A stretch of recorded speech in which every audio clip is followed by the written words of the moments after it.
익숙했던 본문의 말씀이 그렇죠. 늘 베드로가 9시가 되면은 성전에 기도하러 올라가요. 그러면서 늘상 하루 이틀 본 사람들이 아니에요. 그런데 어떻게 그날은 무슨 변덕이 났는지 아니면 무슨 충동이 일어났는지 베드로가 그들의 손을 잡고 일어나라 그래요. 그렇죠? 그러면서 이상한 소리를 한마디 하죠. 그렇죠? 내게 은과 금은 없거니와 내게 있는 것으로 내게 주노니 일어나라. 이렇게. 베드로 하면 가장 먼저 생각나는 게 무엇입니까? 베드로. 여러분들 너무나 잘 알죠. 혈기왕성하고 그리고 믿음이 없는 말과 실패자의 모습이 그렇죠. 주님의 수제자로 여러 번 놀라운 일들을 많이 이룬 제자이기도 하지만은 베드로 하면 지울 수 없는 대표적인 실패가 무엇입니까? 주님을 3번씩이나 부인을 했던 그런 사건입니다. 그렇죠? 예, 주님께서 친히 그런 일이 있을 거라고 그렇게 이야기를 하고 당부했지만은 그는 주님의 그 말씀을 기억하지 못하고 듣지 못하고 또 그게 무슨 말씀이신지 잘 알지 못했어요. 결국 그래서 그는 주님을 면전에서 3번씩이나 부인하는 그런 죄를 짓습니다. 그러다가 결국은 뭐예요? 주님께서 말씀하신 대로 너가 나를 3번 부인하리라. 그리고 새벽에 뭐라고 그래요? 새벽닭 울음소리를 들을 때 내가 그것을 깨닫게 되리라 그랬어요. 그죠? 그가 새벽닭 울음소리를 듣고 깨닫게 되고 그때서부터 자신의 그 저질렀던 죄를 생각하면서 통곡을 하고 통회를 합니다. 이 베드로의 모습을 보면서 가장 큰 격차를 보이는 문제가 무엇인지 볼 필요가 있습니다. 베드로가 뭐가 달라진 것인가? 그것은 다름 아닌 성령을 받기 전과 성령을 체험한 후의 모습이라는 거예요. 그가 한 행동들은 나약한 것 투성이었습니다. 그런데 오늘 본문의 말씀부터는 다른 이야기가 전개가 됩니다. 아주 색다른 이야기가 전개가 되죠. 그렇죠? 오순절 성령 강림 이후에 첫 번째로 베드로가 한 일이 바로 오늘의 이 일이었던 것입니다. 늘 실수하고 그리고 실패의 사람으로 그리고 정말로 얼마나 혈기가 왕성한지 어디로 튈지 모르는 럭비 공처럼 그랬던 사람인데 오늘 보니까 너무나도 놀라운 그런 일을 감당하고 있는 베드로를 봅니다. 이것은 우리가 너무나도 잘 알고 있는 그런 사건입니다. 성전 미문에서 구걸하던 그런 안전뱅이를 일으켰던 일입니다. 마치 주님이 하시는 것 같은 놀라운 역사를 일으켰습니다. 나면서부터 안전뱅이였던 사람, 단 한 번도 자신의 발로 걸어본 적이 없는 사람, 사실 걸어볼 생각조차 해볼 수도 없던 그런 사람, 이런 사람을 그가 어떻게 했다는 거예요? 일으켜 세웠다 그 말입니다. 걷게 하였고 뛰게 하였고 그는 하나님을 찬양하게 하였습니다. 그 안전뱅이를 앓던 모든 사람들이 그 안전뱅이였던 사람이 일어나는 것을 보고 놀라지 않을 수가 없었습니다. 주님께서 하신 일이 아닌가 싶을 정도로 놀라운 일을 누구도 했더라. 베드로도 했습니다. 이런 놀라운 일을 한 사람이 바로 베드로였습니다. 이렇게 성령을 받은 이후 베드로의 모습이 달라졌습니다. 더 이상 겁쟁이가 아니었으며 더 이상 나약한 사람의 모습이 아니었습니다. 그는 주님이 하시던 일을 이어받아 놀라운 역사를 일으키며 복음을 전하는 자가 되었던 것입니다. 자, 성령을 받는다는 것은 무엇일까요? 오늘이 바로 성령 강림주일입니다. 오늘이 바로 성령 강림주일이. 성령을 받는다고 하는 것은 무엇입니까? 이토록 놀라운 일을 가능케 한 것의 핵심이 바로 무엇이냐 그것입니다. 그것은 바로 성령을 받았기 때문이라고 하는 사실입니다. 한국교회는 그동안 특히 성령 받는 것에 엄청나게 관심이 많았어요. 그래서 우리 기독교 역사를 봐도, 한국 기독교 역사를 봐도 늘 심령대부흥회, 요즘은 각성을 촉구하고 있죠. 그리고 특별기도회 뭐 이런 것 등을 통해서 성령을 받고자 하는 데에 주력을 하고 노력을 해왔습니다. 그런데 저는 이런 질문을 던지고 싶습니다. 예수님을 그리스도로 고백하고 있는데, 예수님이 나의 주님을 모시고 있는데, 예수님을 나의 주로 모시고 있는데 아직도 성령을 받지 못했다고 하는 것일까? 여러분 어떻게 생각하십니까? 예수를 믿는 사람이라고 하는데 아직도 성령을 받지 못했나? 그래서 특별한 시간을 통해서 성령을 갈구하고 있고 성령을 받기를 원하고 있고 그리고 성령을 앙망하고 있는 것일까? 그런 것입니까? 아멘. 아니죠. 우린 이미 한번 따라하니까 성령을 받았다. 왜 그렇습니까? 성령이 우리 안에 계시기 때문에 그렇습니다. 믿어주시면 아멘 하세요. 왜요? 내가 성부와 성자와 성령을 받아들였죠. 내가 죄인인 것을 고백하고 이 죄인을 위해서 내 대신 돌아가신 예수 그리스도를 나의 구주로 믿기로, 그렇죠. 3일 만에 부활하신 그 예수 그리스도를 나의 주인으로 믿기로 작정을 했죠. 그 순간 성령님께서는 내 안에 임재하시는 것이고 나와 함께 하시는 것이기 때문에 분명히 성령을 받은 사람이 틀림이 없습니다. 그런데 매일 우리는 왜 성령을 받겠다고 특별 집회를 마다하지 않고 이렇게 열성을 다하는 이유가 무엇입니까? 어떤 사람은 이렇게 말합니다. 성령을 받기는 받았는데 충만하지 않아서 그렇다고. 성경 예배소서 5장 18절에는 이래 성령을 충만히 받으라 이런 표현이 있습니다. 물론 맞는 말씀입니다. 그냥 샤워만 하는 사람하고 탕 속에 들어가서 쭉 땀을 내고 나오는 사람하고 달라요. 왜 달라요? 샤워만 하는 사람은 때를 밀어도 잘 밀리지 않아요. 근데 물속에 충분히 담궜다 나온 사람은 어떻게 때도 잘 밀려. 물론 성령을 뭐라고 해? 충만히 받으라. 하지만 성령이 마치 기름의 헹고 직전에 있는 그러한 차량에 기름을 넣고 그리고 휴대폰에 배터리가 다 돼가지고 거기에 충전을 시키는 것과 같이 물량적인 물질적인 것으로 생각하면 곤란하다는 얘기예요. 성령이 그런 것이 아니라 이겁니다. 성경 표현 그대로 성령을 충만히 받아야 한다는 말에 공감을 하지만은 성령님을 물질화하는 그런 경향에는 분명히 반대를 합니다. 좋은 표현이 아니기 때문에 그렇습니다. 그래서 관점을 달리해야 됩니다. 오늘 베드로가 성령을 받으니까 놀라운 일을 벌였다. 뭐라고요? 베드로가 성령을 받으니 놀라운 일을 벌였다가 아니라 성령 받은 이후에 어떤 변화가 그에게 일어난 것일까에 대하여 관심을 가져야 된다 그 말입니다. 관점이 바뀌어야 된다는 거예요. 믿습니까? 사실 놀라운 역사가 일어나지 않은 것은 무엇이에요? 성령을 받지 못해서입니까? 그렇지 않습니다. 성령을 받기는 받았는데 성령을 받은 이후에도 여전히 변하지 않는 모습으로 살기 때문에 그래요. 성령이 내게 임하셨고 예수 그리스도가 내게 나와 함께 동행하시고 있음에도 불구하고 내가 성령 받은 이후에도 성령 받기 이전과 변화되지 않은 삶을 여전히 살고 있기 때문에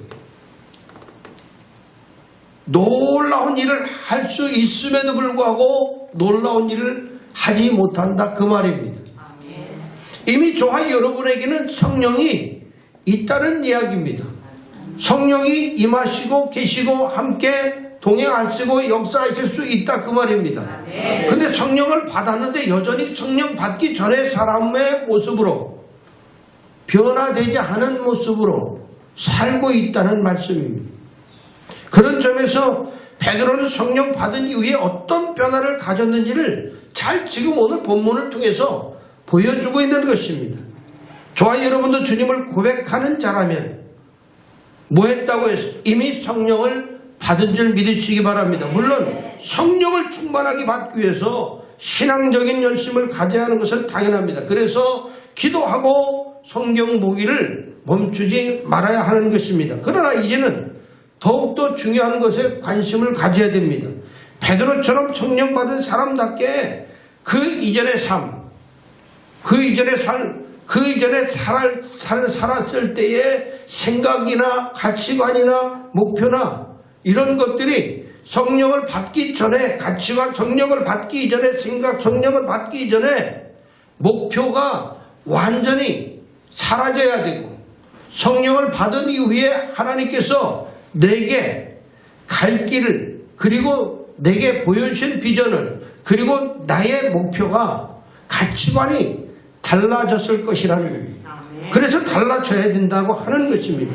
그것을 과감하게 지난 성령 받기 전의 모습을 과감하게 내려놓을 수 있을 때에 진정으로 성령을 받은 사람으로서 훌륭하게 변화돼 갈 수 있다고 하는 것입니다. 베드로가 오늘 어떻게 변화되었는지 오늘 말씀의 여행을 통해서 우리 한번 찾아보도록 하겠습니다. 가장 먼저 보니까 베드로가 어떻게 변화되고 어떻게 변화되어 살고 있는가 보니까 진정으로 사랑하는 자가 되었다 하는 것을 볼 수 있습니다. 돌이켜보면 주님은 늘 한 사람을 찾았습니다. 그 한 사람은 바로 어떤 사람이었습니까? 가난한 사람을 찾았고, 병든 사람을 찾았고, 길 잃은 사람을 찾았고, 가진 것이 없는 자를 찾았습니다. 그리고 신분이 낮은 자를 찾았습니다. 주님이 그 마음을 만져주시지 않으면 안 되는 불쌍한 사람이었습니다. 그래서 많은 관종 속에서 주님은 뭔가를 늘 찾고 계셨습니다. 그 한 사람과 대화하시고, 그 한 사람을 만져주시고, 그 한 사람에게 그의 죄가 사해졌다고 하시며, 그 한 사람에게 그의 믿음이 그를 구원하였다고 이렇게 그들을 위로하시고 만져주시고 고쳐주시고 회복시켜 주셨습니다. 주님은 그 한 사람을 결코 놓치지 않으셨습니다. 많은 사람들이 아니라 그 한 사람 한 사람에게 정성을 들이고 관심을 가지고 그들에게 다가가셔서 그들을 어루만져 주셨습니다. 그렇게 주님은 가난한 자를 진심으로 사랑해 주셨습니다. 반면에 주님과 같이 동행을 하고 있지만 주님이 그렇게 하시는 것을 보고 있는 제자들이었지만 그 제자들은 어떻게 했습니까? 주님이 관심을 가신 그 한 사람에게는 그들은 관심이 없었습니다. 자신들이 무슨 대단한 일일 것 이사는 자기 공명심에 빠져 있었고, 자신이 아주 위대한 사람과 동행하고 있다고 하는 사실에 의시되는 그런 모습으로 살았습니다. 결코 가난하고 병들고 누추한 그 한 사람에게는 그들은 마음이 없었고 관심이 없었습니다. 예수님께서 회당장 야이로의 딸을 고치러 가는 길에 갑자기 길을 멈추시고는 누가 당신의 옷자락을 만드느냐고 물으시면서 그 사람을 찾았습니다. 그럴 때에 그 불쌍한 한 사람을 찾으시는 그런 모습이 역력히 그 장면에 나타나고 있습니다. 이때에 그 예수님의 수제자라고 했던 그 베드로가 뭐라고 말씀했습니까? 사람이 많은데 옷자락 만진 일이 무슨 대단한 일이라, 지금 야이로의 딸을 고치러 가셔야 되는데 그게 무슨 대단한 일이라고 발걸음을 멈추시냐고 이렇게 주님께 말씀했습니다. 여러 사람이 있으니 그저 지나가다가 스칠 수도 있는 것이니 그냥 옷자락을 잠시 누가 당겼던 만졌을지라도 그런 거에 뭐 관심 두실 필요가 있겠습니까? 결국 옷자락을 당긴 사람이 누굽니까? 예수님을 그리워하고 예수님을 만지고 싶었고 옷자락이라도 만지면 낫겠다고 하는 심정으로 우리 주님을 따랐던 불쌍한 사람이 틀림이 없었습니다. 베드로는 주님께서 야이로의 집에 가서 놀라운 일을 하시는 것을 보고 싶었던 것입니다. 그리고 그런 주님을 모시고 다니는 자신이 자랑스러워 보이고 싶었던 것입니다. 주님이 찾는 그 한 사람에 대해서는 전혀 관심이 없었고 생각조차 없었던 것입니다. 이렇게 베드로의 눈에는 주님이 보였던 한 사람이 전혀 보이지 않았습니다. 항상 자신이 바라보고 있었으니까요. 자신의 긍명심이 드러나는 것을 즐기고 있었다 그 말입니다. 그런데 베드로가 오늘 본문의 내용을 보니까 어떻습니까? 달라졌습니다. 뭔가 완전히 달라진 사람입니다. 성령 받은 이후에 베드로가 변화가 되었다 그 말입니다. 그 전에 보지 못하던 그 한 사람이 그 베드로의 눈에도 보이기 시작했고 나타나기 시작했다 그 말입니다. 주님께서 보셨던 그 한 사람이 이제 그의 눈에도 나타나기 시작했고 발견되기 시작했다 그 말입니다. 제9시 기도 시간에 성전에 올라가는 일은 하던 일입니다. 그리고 그때마다 미문에는 한증병이 된 거지가 늘 거기 앉아서 구걸을 하고 있었습니다. 없던 사람이 그날따라 있었던 것이 전혀 아닙니다. 늘 있었던 사람이고 늘 보았던 사람입니다. 베드로는 늘 그 사람을 보지 못하고 지나왔던 것입니다. 있었지만은 보지 못했다는 것입니다. 제가 늘 그런 말씀을 드리지 않습니까? 우리가 하나님을 믿고 있지만 하나님을 만나지 못하면 그 눈이 열리지 않습니다. 하나님을 진정으로 만나지 않으면 그 눈이 열려질 수가 없습니다. 라고 말하는 것이 무엇이냐면 바로 우리가 예수를 믿긴 믿지만은 성령을 받긴 받았지만은 그 눈이 열리지 않으면 영의 눈이 열리지 않으면은 우리가 눈을 뜨고 보고 있지만은 보고 있는 것이 아닙니다. 보지 못하는 것이 더 많습니다. 이 세상에 하나님께서 지으시고 만드신 것 그리고 우리에게 가르쳐 주실 것이 얼마나 많이 있지만은 우리가 영적으로 눈을 뜨지 못하면 우리가 눈을 뜨고 다닐지라도 우리가 보지 못하는 것 그리고 만지지 못하는 것 느끼지 못하는 것 깨닫지 못하는 것이 너무나도 많다고 하는 것입니다. 그런데 성령을 받고 나서 똑같은 길을 걷는데 이제는 그 한 사람이 눈에 보여진 것입니다. 무엇이 보여졌습니까? 작은 자가 보여졌고 가난한 자가 보여졌고 앉아있는 자, 병든 자가 그리고 일어나지 못하는 자가 보여진 것입니다. 아무것도 갖지 않아서 사람들이 외면했던 사람들이 그쪽으로 하지 않았던 바라보지 않았던 그 방향에 눈을 돌리게 되었고 그것을 발견하게 된 것입니다. 그래서 이전과는 달리 그를 주목하고 보게 되었다고 사전에 말씀하고 있습니다. 주님이 길을 가시다가 왜 자꾸 그토록 멈추셨는지 왜 어쩌라고 살짝 건드리기만 했는데 왜 멈추셨고 어디서 주여 다윗의 자손 예수여 이렇게 부를 때에 그 소리를 들으시고 왜 발걸음을 멈추시게 되었는지를 이제 베드로도 알게 되었다 그 말입니다. 사랑하는 성도 여러분, 성령 받아서 변화되었다고 하는 것이 무엇입니까? 성령을 받았더니 변화되었다고 하는 것이 무슨 말씀이십니까? 진짜 성령 받은 것은 예수님의 시각을 갖는 것인 줄 믿습니다. 예수님께서 그처럼 찾으시던 그 한 사람이 저와 여러분의 눈에 들어오는 게 성령 받은 사람이요 우리 하나님을 진심으로 만난 사람인 줄로 믿습니다. 그래서 우리도 가던 길을 멈추고 그 사람들을 주목하여 보지 않을 수 없는 게 바로 성령 받았다고 하는 증거인 줄로 믿습니다. 주님께서 평소 사역하실 때에 그러셨다고 하는 것입니다. 여러분 한번 생각해 보시기 바랍니다. 그런 체험을 하신 분들은 대다수일 것입니다. 내가 은혜를 충만히 받고 하나님 앞에 회개하고 기도하고 그리고 정말로 뜨거운 심령으로 고개를 딱 들고 나서 눈을 떴더니 마음의 평안이 올 뿐만 아니라 보는 사람마다 예전에는 그렇게 주는 것 없이 미웠던 사람들마저도 확 쫓아가서 끊어주고 싶을 만큼 그렇게 예쁘고 예쁠 수가 없습니다. 그게 바로 무엇입니까? 그게 바로 성령 받았다고 하는 증거라는 것입니다. 아멘. 성령 받은 사람의 시각은 다르고 성령 받은 사람의 모습은 그래서 다른 것입니다. 때로 우리가 기도할 때 큰 소리로 기도하는 것도 중요하지만 삶에서 그 한 사람을 보지 못한다면 그 모습은 성령 충만이 아닙니다. 그냥 종교 충만일 뿐입니다. 이제 우리도 베드로처럼 성전 미문에서 멈춰 설 수 있는 그런 눈을 가지고 그런 감각을 가질 수 있어야 할 줄로 믿습니다.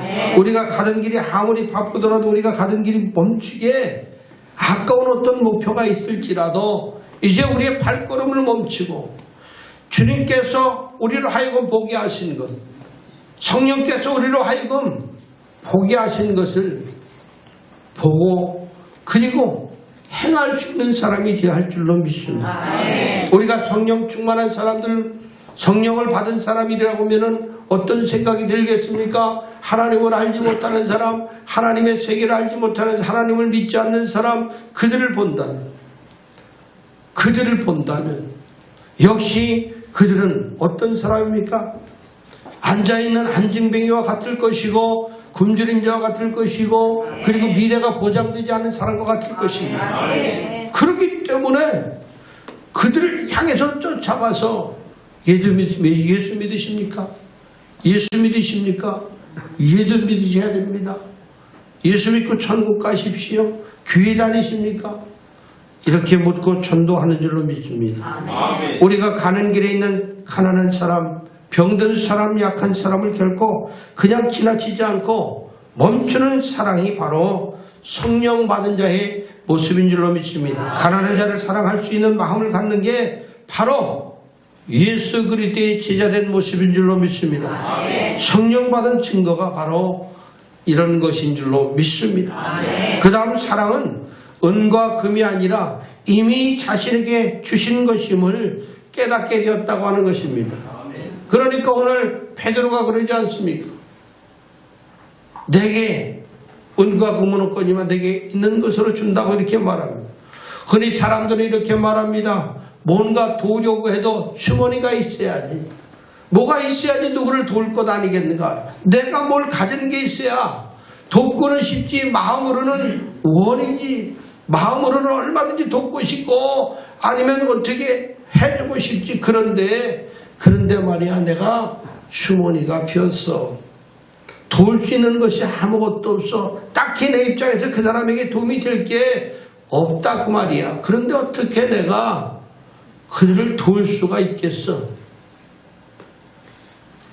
무슨 일이 터져서 성금을 모아도 고액 기부자는 이름과 금액을 밝히면서 수십 초만 머무르는데 소액 기부자는 이름도 잘 올라오지 않아요. 오히려 그냥 단지 몇 명 외에 몇 명이 이렇게 성금을 보내주셨습니다. 아마 이런 것들 많이 보셨을 거예요. 제가 엊그저께 아주대 병원에 갔습니다. 그래 보니까 병원 본관 벽에 크게 스크린을 해놨어요. 그랬더니 거기에 기부자 명단들이 이렇게 뚝뚝 떠오르더라고요. 1천만 원, 2천만 원, 1억, 5천만 원, 이렇게 기부자들 명단들이 계속 나와요. 왜 병원에 그렇게 많은 사람들이 그렇게 많은 돈을 스스럼 없이 그렇게 기부를 하는 것일까? 왜 그럴 것 같습니까? 저는 그 대학병원이기 때문에 자신이 혹시 병들거나 가족들이 병들거나 자신이 위험에 처했을 때 그래도 기부를 해놓으면 어떤 혜택을 주거나 우선권을 주거나 조금 면밀히 또 깊숙이 또 가까이 어떤 혜택을 주거나 바라보지 않겠는가, 그런 기대가 아니겠습니까? 그런데 교회라고 하는 것은 어떤 것입니까?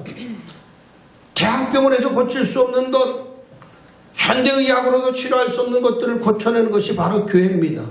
교회는 육적 치료만 아니라 영적 치유까지도 감당하고 해결케 하는 것입니다. 종합병원입니다.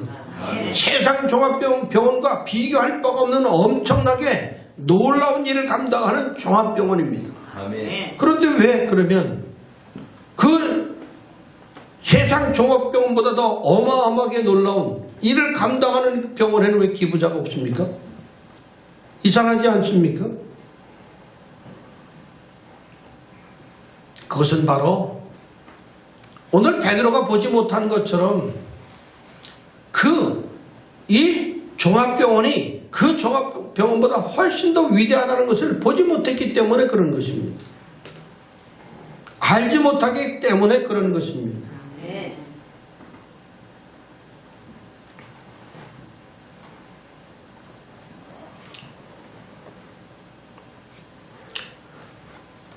내 자신이 보지 못하고 믿지 못하는 것이 문제인 것을 알지 못하고 보이진 않고 보지 못한다고 이렇게 이야기하는 그리고 생각하게 됩니다. 물론 교회엔 돈이 많이 기부한다고 주고하는 사람을 살려내고 예물이 적다고 살자를 내버려 두는 것이 아닙니다. 돈이 없고 배운 것이 없고 그리고 가진 것이 없어도 살려내시고 고쳐주시며 그들을 회복시키며 행복의 길로 인도해 주시는 것이 바로 교회라는 사실을 믿으시기 바랍니다. 이렇게 세상 사람들은 무엇 하더라도 은과 금으로 하려고 합니다. 가진 것으로 하려고 합니다. 있는 것으로 하려고 합니다. 보이는 것으로 하려고 합니다. 은과 금은 물질로 한다는 말이기도 하지만은 또 다른 것으로 이야기하면 세상 권력과 성공과 같은 가시적인 것으로 한다는 말씀입니다. 그러니 아무것도 갖지 못한 작은 자인 우리들은 어쩌면 할 일이 그다지 많지 않을 수도 있습니다. 가진 것 자체가 없기 때문이니까. 그래서 우리는 알게 모르게 뭘 좀 하려고 해도 가진 게 있어야 하지 않겠나. 그렇게 맞장구를 치고 그렇게 동조를 합니다. 사랑하는 성도 여러분, 그런 우리의 모습을 보면서 이렇게 말할 수 있어야 합니다. 어떻게 해요? 한번 따라 하실까요? 너 성령 받았니? 너 성령 받았니? 성령 받은 사람은 세상 사람과 같은 논리로 세상을 보거나 판단하지 않습니다. 그러니 세상 사람들과 똑같은 생각에 빠져 있다면 내 자신이 성령을 받았는지 아니면 성령을 거스르고 있는지 의심해 봐야 될 줄로 믿습니다. 베드로는 전에 그랬습니다. 은과 금으로 하는 줄 알았다 그 말입니다. 그래서 수없이 성전 미문을 오가고 기도하러 다녔지만은 그 거렁뱅이가 보였지만은 슬쩍 외면했는지 모릅니다. 왜? 사실 해줄 게 없으니까 그러지 않았겠습니까? 자신에게 은과 금이 없었기 때문에 그러지 않았겠습니까? 그런데 오늘 베드로가 성령을 받으니 바뀝니다. 그 한 사람을 주목한 베드로가 뭐라고 말합니까? 은과 금은 내게 없거니와 내게 있는 것으로 내게 주노니 일어나 걸어라 그랬어요. 베드로는 은과 금이 아니라 다른 것을 보게 되었다는 말씀입니다. 주께서 이미 자신에게 주신 것들을 보게 된 것입니다. 자신에게 무엇을 주셨고 무엇을 할 수 있도록 하신 것인지를 알려주신 것입니다. 자신이 하는 것이 아니라 내 안에 계신 분이 하신다는 사실을 깨닫게 되었다는 말씀입니다. 성령 받은 사람은 은과 금으로 사랑하지 않습니다. 물론 자신에게 물질이나 권력이 있다면 당연히 그것을 사용해서 도움을 줄 수가 있을 것입니다. 그러면서도 결코 자신을 드러내지 않습니다. 왼손이 하는 것을 오른손이 모르게 한다고 그랬습니다. 하지만 은과 금이 없다고 사랑하지 못하는 것이 맞을까요? 그렇지 않습니다. 주님께서 이미 우리에게 주신 것들이 있다 그 말입니다. 그것은 무엇일까요? 주님께서 우리에게 사랑을 가르쳐 주셨고 사랑을 심어 주셨습니다. 그래서 그 사랑을 전하라고 줄 수 있도록 우리들에게 능력을 부어주신 것입니다. 내게 사랑이 없기 때문에 사랑의 눈으로 볼 수가 없는 것이고 내게 사랑이 없기 때문에 사랑을 베풀 수가 없는 것이지, 내가 진정으로 주님께서 주신 사랑을 바로 알고 있다면, 그 주신 사랑이 내게 충만히 머물러 있다면 언제든지 그 주님의 능력과 권능이 내게로부터 전해지게 될 줄로 믿습니다. 우리는 크고 놀라운 일에만 관심을 갖습니다. 그래서 사실 오늘 설교 시작에도 베드로의 놀라운 일에 초점을 맞춰 시작했지만은, 그러나 놀라운 일은 일의 크고 작은 것에 있는 게 아니라는 말씀입니다. 주님이 찾으시는 그 한 사람에게 내게 있는 것을 나눌 수가 있다면 그게 바로 놀라운 일이라는 말씀입니다. 여러분들 한번 생각해 보시기 바랍니다. 노숙인에게 1,000원을 줬습니다. 구걸하는 이에게 2,000원을 줬습니다. 또 먹을 것이 없는 자에게 컵라면 하나를 줬습니다. 그게 큰 일입니까? 매우 작은 일입니다. 요즘 컵라면이 얼마나 갑니까? 가격이 얼마나 가요? 네? 2,000원? 1,000원. 그래요. 컵라면 하나 줬는데 뭐게 대수야? 뭐 줄 수도 있지 뭐. 1,000원이 돈이야.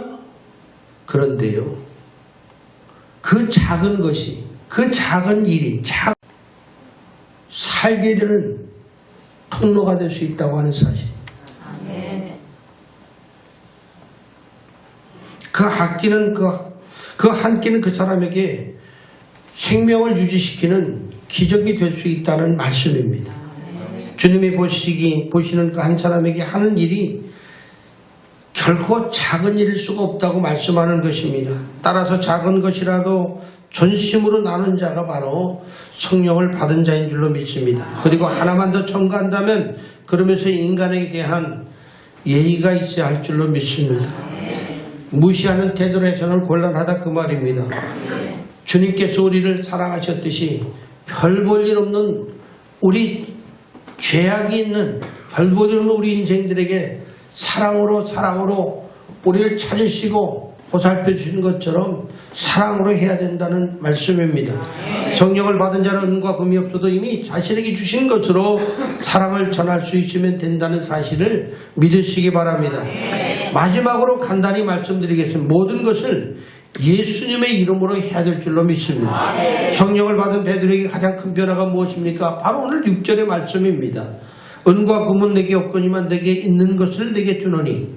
뭐라고 합니까? 그 뒤에 나사렛 예수 이름으로, 그러니까 내 이름으로 걸으라고 하는 것이 아니라 나사렛 예수 이름으로 일어나 걸으라고 그에게 말합니다. 전에는 자신의 이름에 관심이 있었습니다. 남자로 태어나서 그 시대에 한번 변화시킬 무언가를 추구했고 그 다음에 그 일에 자신의 이름을 바치는 것을 명예로 알았습니다. 그래서 제자들이 한 일 중에 이런 일들이 있었죠. 주님 나라가 이루어지면은 누가 우편에 누가 좌편에 설 것이냐고. 주님이 이제 왕이 되면은 누가 영의정이 되고 누가 좌의정이 될 것이냐고 서로 좋은 자리에 앉기를 고대하고 바랬습니다.